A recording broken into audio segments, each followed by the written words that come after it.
മോഷ്ടിച്ച എയർ ഗണ്ണുമായി ഭീകരാന്തരീക്ഷം സൃഷ്ടിച്ച കേസിൽ 3-ാം പ്രതിയും അറസ്റ്റിൽ.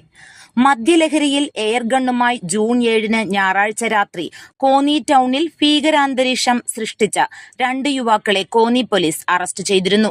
ഇവരുടെ പക്കൽ നിന്നും പിടിച്ചെടുത്ത എയർ ഗണ്ണിനെ പറ്റി നടത്തിയ അന്വേഷണത്തിലാണ് എയർ ഗൺ ഊട്ടുപാറയിൽ ഉള്ള ഒരു വീട്ടിൽ നിന്നും മോഷ്ടിച്ചതാണ് എന്ന് മനസ്സിലായത്. മോഷണം നടന്ന വീട് തുടർന്ന് നടത്തിയ പരിശോധനയിൽ എയർഗൺ കൂടാതെ ഒരു ഗിറ്റാറും വീട്ടിൽ നിന്ന് മോഷണം പോയതായി കണ്ടെത്തി. ഈ കേസിലേക്ക് അരുവാപുലം ഊട്ടുപാറ എന്ന സ്ഥലത്ത് ഷോൺ വില്ലയിൽ 19-കാരൻ ഷോൺ തോമസ്, പൂംകുഴിയിൽ വീട്ടിൽ 19-കാരൻ സജിൻ വർഗീസ് എന്നിവരെ കോന്നി പോലീസ് നേരത്തെ റിമാൻഡ് ചെയ്തിരുന്നു.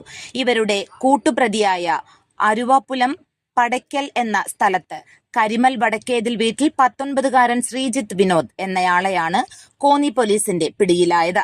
എസ്ഐമാരായ ഷൈജു, അഭിലാഷ് എന്നിവരുടെ നേതൃത്വത്തിലാണ് പ്രതിയെ പിടികൂടിയത്. 3-ാം പ്രതിയായ ഇയാളെയും കോടതിയിൽ ഹാജരാക്കി റിമാൻഡ് ചെയ്തു. News bureau, Konni.